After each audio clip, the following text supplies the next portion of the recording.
everyone, welcome to my channel. You are watching English Study. Hey everyone, this is Shweta from English Study and today we are going to learn 6 modern and slang words. आज हम सीखने जा रहे हैं 6 बहुत ही ज़्यादा modern और slang words. Modern तो हमें पता है कि आधुनिक, जो बहुत ही लेटेस्ट वर्ड्स होते हैं, बहुत ही न्यू ईयर वर्ड्स हैं जो लोग यूज़ करते हैं। लेकिन स्लैंग क्या होते हैं?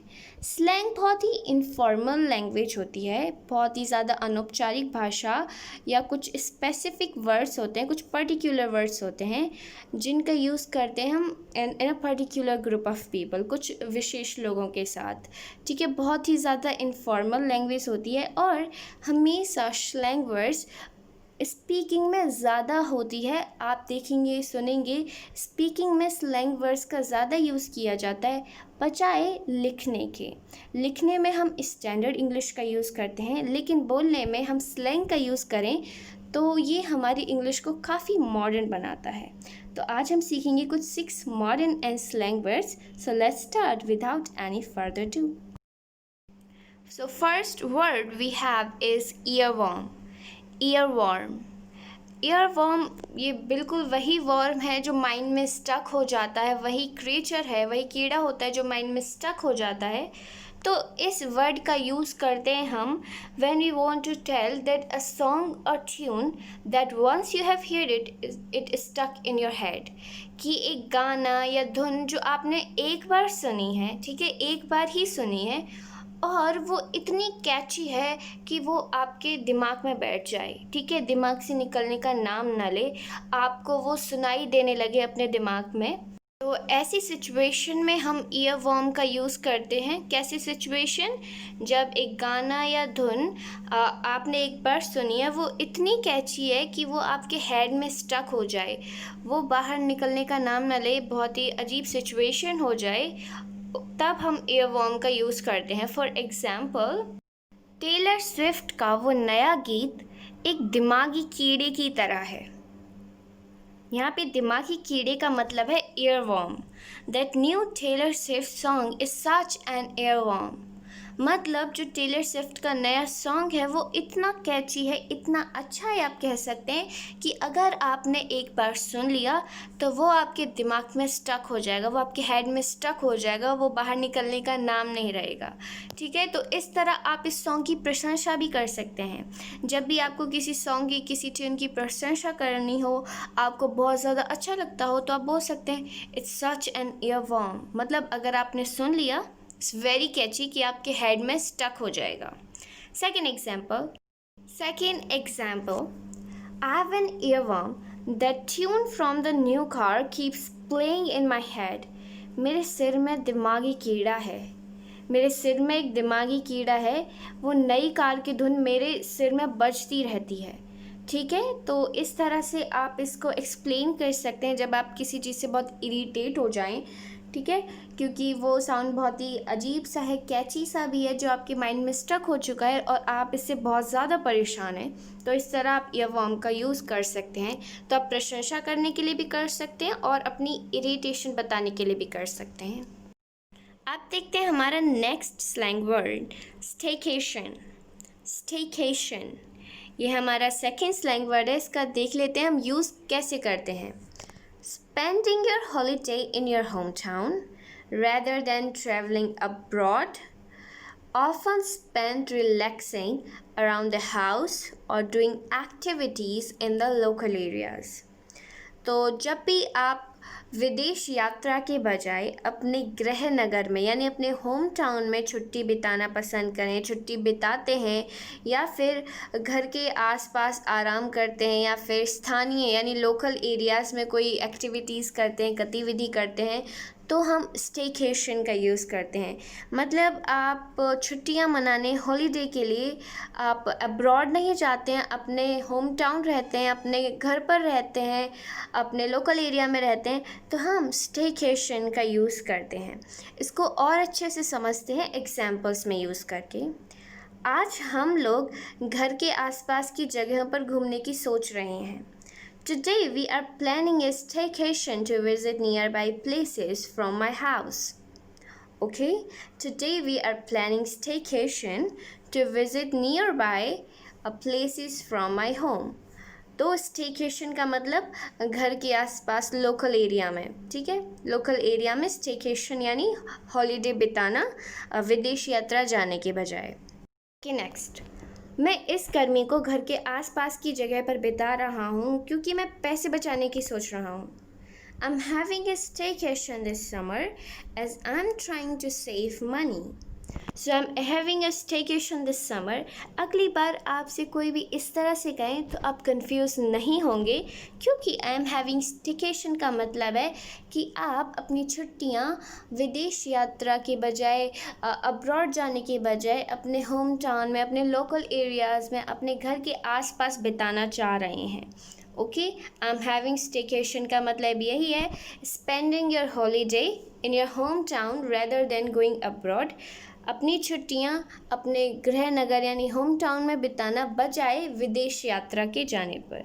As I am trying to save money, तो इस सेंटेंस में क्योंकि मैं पैसे बचाने की सोच रहा हूँ इसलिए मैं हॉलीडे पर समर में बाहर नहीं जाऊंगा, अपने घर पर ही रहूँगा। ओके, तो इस तरह से यूज़ करिए स्टेकेशन का। अब देखते हैं हमारा next slang word. Slang word जो है look alike. Look alike, something और someone that closely resembles to something else, often used to describe someone who looks very similar to a celebrity. कोई व्यक्ति जो कि किसी से दिखने में समान लगता है।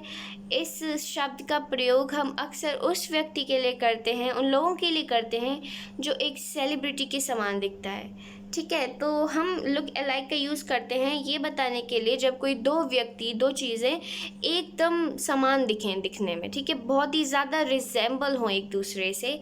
या फिर आपने काफ़ी लोगों को कहते हुए भी सुना होगा या फिर आपने काफ़ी लोगों को देखा भी होगा जो किसी सेलिब्रिटी के से रिजेंबल करते हैं, सेलिब्रिटी जैसे दिखते हैं, उनका फेस वो बहुत ज़्यादा उनके जैसे दिखते हैं। तो हम कह सकते हैं that you look like that celebrity, आप उस सेलिब्रिटी के जैसे दिखते हैं। तो इस स्लैंग वर्ड का हम यूज़ करते हैं जब हमें बताना हो कि दो चीज़ें या फिर दो व्यक्ति एक दूसरे से काफ़ी मेल खाते हों, एक दूसरे जैसे दिखते हों, they look alike, they look very similar to each other, तो हम इस वर्ड का यूज़ करेंगे लुक अलाइक। ओके, अब इसको यूज़ करते हैं हम एग्जाम्पल्स में। So first example we have, वो जुड़वा भाई बिल्कुल हम शक्ल हैं। Those twin brothers exactly look alike. Okay, तो इस तरह हम बोल सकते हैं जब भी आप देखें कोई सिबलिंग है, ट्विंस हैं, वो एक दूसरे जैसे दिखते हैं, हम शक्ल दिखते हैं, तो बोलिए Those twin brothers exactly look alike. वो जुड़वा भाई बिल्कुल हम शक्ल हैं।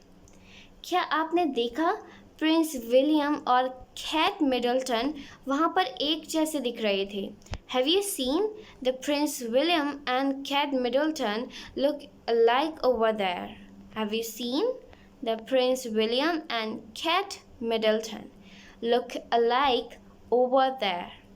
ओके, तो इस तरह हम यूज़ करेंगे लुक अलाइक का जब हमें बताना हो कि वो हम शक्ल दिख रहे हों, वो एक जैसे दिख रहे हों, काफ़ी रिजेंबल कर रहे हों एक दूसरे से। तो एक वर्ड है हमारे पास, वो है look alike. Next slang word we have meh. When something is a little uninspiring or dull, also a word you could use to describe your lack of interest. तो मैं का यूज़ हम तब करते हैं जब कुछ थोड़ा अप्रेरक हो या सुस्त हो, बिल्कुल भी जॉय ना हो, मज़ा ना हो वहाँ पे, ठीक है, बहुत ज़्यादा डल हो। और इसके अलावा अगर आप अपनी अरुचि का वर्णन करना चाहते हैं किसी बारे में तो आप इस स्लैंग वर्ड का यूज़ कर सकते हैं मैं। ओके, तो इसका मतलब यही होता है कि आप बिल्कुल भी इंटरेस्टेड नहीं हैं जो भी चीज़ आपके साथ हो रही है। मे बी आप कोई मूवी देखने गए, मे बी आप किसी पार्टी में गए, आपने सोचा कि ये बहुत ज़्यादा इन्जॉयबल होगी but it was very dull, बहुत ज़्यादा सुस्त थी, बिल्कुल भी इंटरेस्टिंग नहीं थी, आपको बिल्कुल इंटरेस्ट नहीं आया, आपको बिल्कुल भी मज़ा नहीं आया, तो आप इस स्लैंग वर्ड का यूज़ कर सकते हैं मैं। अब देखते हैं हम कुछ एग्जाम्पल्स और इसका यूज़ करते हैं। I thought it will be a lot of fun.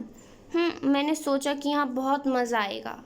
तो मे बी आप किसी पार्टी में जाते हैं और आपने सोचा कि वहाँ पे आपको बहुत मज़ा आएगा, वहाँ पे आपको बहुत आनंद आएगा, डांस होगा, अच्छा अच्छा खाना होगा, लेकिन वहाँ पर ऐसा कुछ भी नहीं हुआ। आपकी एक्सपेक्टेशन बिल्कुल गलत थी, एकदम रॉन्ग थी। वो पार्टी एकदम डल थी, इंस्पायरिंग थी, और आप अपना लैक ऑफ इंटरेस्ट डिस्क्राइब कर रहे हो कि मैंने सोचा है मज़ा आएगा, लेकिन यहाँ बिल्कुल भी मज़ा नहीं है, एकदम बोरिंग पार्टी है।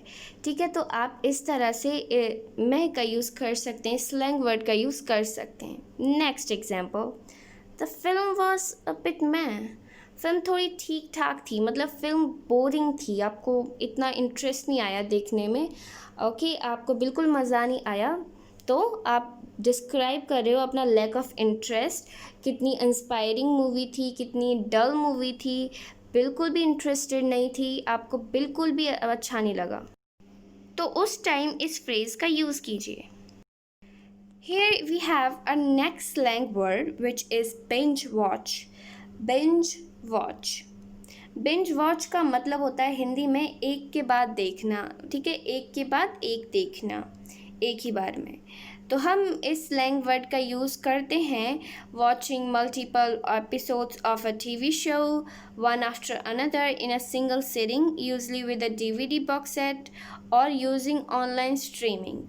तो एक टीवी शो के कई एपिसोड्स एक के बाद एक देखना, वो भी एक ही बार में, यानी एक सिंगल सिटिंग में एक ही बार में एक टीवी शो के काफ़ी सारे एपिसोड्स देखना, आमतौर पर डीवीडी बॉक्स सेट या फिर ऑनलाइन स्ट्रीमिंग का उपयोग करके। आई एम श्योर आप सब ने कभी ना कभी ऐसा किया होगा, एक शो के काफ़ी सारे एपिसोड्स एक ही बार में आपने देख लिए हों ऑनलाइन स्ट्रीमिंग की वजह से या फिर डीवीडी बॉक्स सेटअप की मदद से। तब हम यूज़ करेंगे स्लैंग वर्ड बिंज वॉच का। ये बहुत ही ज़्यादा मॉडर्न वर्ड है, तो आप इसको अपने इंग्लिश कॉन्वर्सेशन में ज़रूर यूज़ करें। फॉर एग्ज़ाम्पल, मेरी बहन रात को नेटफ्लिक्स शो देखने और पॉपकॉर्न खाने के लिए आ रही है। My sister is coming over to binge watch Netflix shows and eat popcorn for the rest of the night.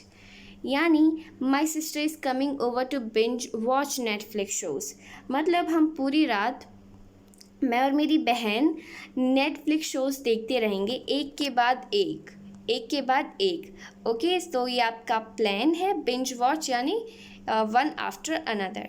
Second example, मैं गेम ऑफ थ्रोन्स की पूरी श्रृंखला इस सप्ताहांत को देखने की योजना बना रहा हूँ। I'm planning to binge watch the entire series of Game of Thrones this weekend. तो अब आप entire series मतलब पूरी सीरीज़ देखना चाहते हैं गेम ऑफ थ्रोन्स की। इसका मतलब तो यही है कि आप एक के बाद एक उसका एपिसोड देखेंगे एक ही बार में, इस सप्ताह के अंत में, इस वीकेंड में। ओके, उस वक्त बिंज वॉच का यूज़ करें। ओके, अब जो हमारा नेक्स्ट स्लैंग वर्ड है, ये काफ़ी मॉडर्न वर्ड है, काफ़ी नेटिव इंग्लिश स्पीकर्स इसका यूज़ करते हैं, तो ये आपके लिए बेहद ज़रूरी है जानना। तो कौन सा वर्ड है? We have webisode. Webisode, an episode or series created exclusively for online viewing. This can be a part of a web series or used to promote a television series. तो वेबिसोड क्या होता है? ये एक एपिसोड होता है किसी सीरीज़ का जो स्पेशली, विशेष रूप से ऑनलाइन देखने के लिए बनाई गई है। ठीक है, इसको आप ऑनलाइन ही देख सकते हैं क्योंकि ये ऑनलाइन ही बनाई गई है, ऑनलाइन देखने के लिए। और ये एक वेब सीरीज़ का हिस्सा भी हो सकता है या एक टेलीविज़न सीरीज़ को बढ़ावा या प्रमोट करने के लिए इस्तेमाल किया जाता है। ओके, तो आई एम श्योर आपने काफ़ी ज़्यादा वेबिसोड के बारे में सुना होगा जो क्रिएट किए जाते हैं ऑनलाइन देखने के लिए, एक वेब सीरीज़ का हिस्सा भी हो सकते हैं या फिर एक टेलीविज़न सीरीज़ को प्रमोट करते हैं। नेक्स्ट, अब देखते हैं इसके कुछ एग्जांपल्स। ऑनलाइन एक नया ब्रेकिंग बैड वेबसोड है, क्या तुमने देखा है? There is a new Breaking Bad webisode online, have you seen? हर हफ्ते एक नया वेबिसोड यूट्यूब जैसी साइटों पर चला जाता है। Each week a new webisode went up on sites like YouTube. Okay, तो इस तरह से हम यूज़ करते हैं वेबिसोड का। वेबिसोड का मतलब होता है एक सीरीज़ एक वेब सीरीज़ का हिस्सा जो ऑनलाइन व्यूइंग के लिए बनाया गया है, ऑनलाइन देखने के लिए बनाया गया है। ओके, आई होप आपको समझ में आ गए होंगे ये मॉडर्न वर्ड्स, ये स्लैंग वर्ड्स जो आजकल काफ़ी इम्पॉर्टेंट हैं इंग्लिश कॉन्वर्सेशन के लिए। अगर आप इन सबसे अनभिज्ञ हैं, अगर आपको ये नहीं पता है, तो ये आपकी कम्युनिकेशन स्किल पे बहुत गहरा प्रभाव छोड़ सकते हैं, क्योंकि आजकल सब मॉडर्न वर्ड्स का यूज़ करते हैं। तो प्रैक्टिस करते रहिए। Well, this is the end of the video. If you liked, then hit the like button and subscribe my channel for more informative and interesting video like this.